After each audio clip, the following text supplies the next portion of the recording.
magaalada Garowe ee xarunta maamul goboleedka Puntland oo toddobaadkan looga dabaaldegayo sanad guuradii 20aad ee markii la aasaasay Puntland ayaa waxa ku sugan madax uu hogaaminayo ra'iisul wasaaraha Soomaaliya Xasan Cali Khayre oo hadda si toos ah ugu jira khadka magaalada Garowe. ra'iisul wasaare aad baad u mahadsan tahay in aad nagala qayb galayso barnaamijka caawa soo dhawow. waa mahadsan tahay Farxaan, aad baad u mahadsan tahay walaal. su-aasha ugu horeysa rabaa inaan ku weydiiyo waxa weeye barnaamijkan markii aanu bilaabaynay 15 bilood ka hor waxaad ku sheegtay in aad al-shabaab uga guuleysanayso muddo 2 sano ah. waqti yar baana hadda ku haray. ma la is oran karaa waad ku guuldareysatay?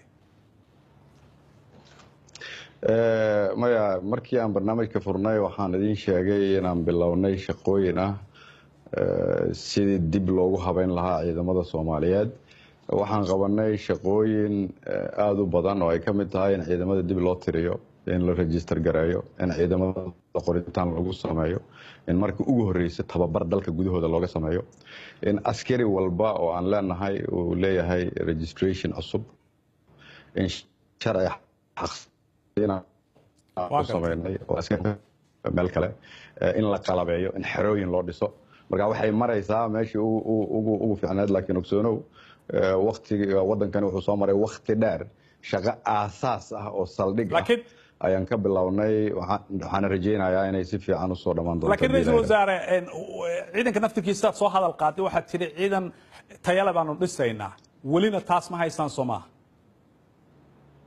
maya waan bilownay, dafcadihii ugu horeeyeen way soo baxeen, kuwa kana waa la bilaabay inay dhismaan.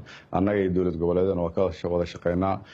qorshe cad oo dheer oo hufan na waan ka leenahay arrinkaas. marka waxaan rajay doonaa haddii ilaah yidhaahdo in wixii ku-meelgaarka ahaan jiray ama xalkii ku-meelgaarka ahaa aan uga bixi doono xal waara oo ah ciidamo hufan oo Soomaaliyeed oo dalka Soomaaliyeed difaacooda ka shaqeyn doona.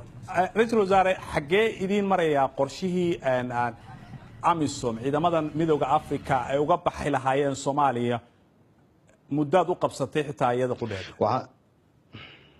waxaan sameynay qorshe la yiraahdo qorshaha kala guurka oo annaga iyo hay'adaha adduunyada caalamku aan ku heshiinay iyo AMISOM laftooda.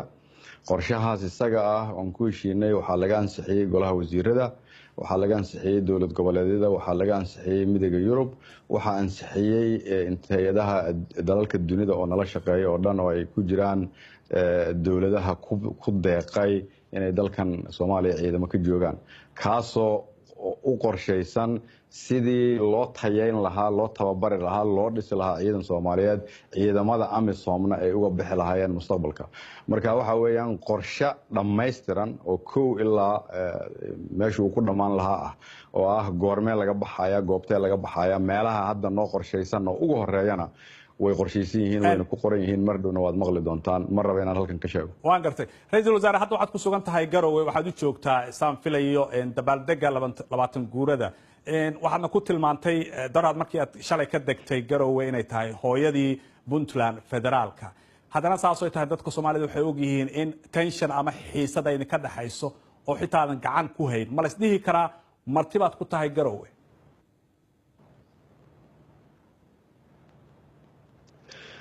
Garowe waxaa lagu soo dhaweeyay si aad u qurux badan. Garowena waa qayb ka mid ah dalka Soomaaliyeed.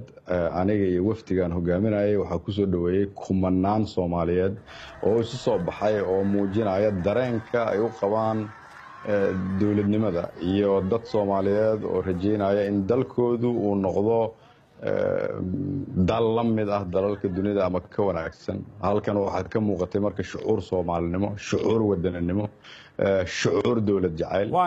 marka halkan anagu marti kuma nihiin, waxaan nimid qayb ka mid ah dalkeena.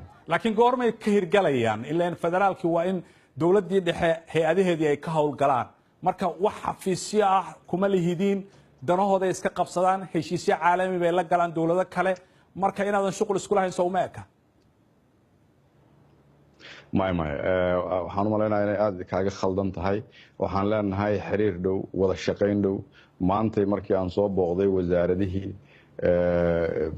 dowladda waxaan arkay shaqaale ka socda xafiiska ra'iisul wasaaraha oo bixinaya seminaaro ku kuwo kale oo shirar ku jira waxaa socota shaqooyin la isugu soo dhaweynayo dowlad goboleed dowladda federaalka waxaan leenahay qorshooyin ka soo baxa shirarka uu hogaamiyo madaxweynuhu qorshooyinkaas oo ah kuwa aan ku wada shaqeyno waxaa ka dhexeeya xiriir joogto ah waxaa ka dhexeeya wada shaqeyn joogto ah waxaan jeclaan lahaa marka dadka adigu horeyso oo ka shaqeeya idaacadaha inaadan ku mashquulina inaad raadisaan inay jirto khilaaf iyo xumaan laakiin aad ku mashquulsaan horumarka waddanku uu samaynayo laakiin dadka qaarkood waxay isweydiinayaan tusaale haddaan usoo qaadano in isgarabyaac uu jiro ra-iisul wasaare hadda waxaad joogtay shirarkii ay ka qayb galayeen madaxdoo kale meel ay 7-5 madaxweyne wada fadhiyaan oo aysan nidaam iyo kala dambeyn jirin ayay u muuqataa mararka qaarkood shacabku saasay u arkaan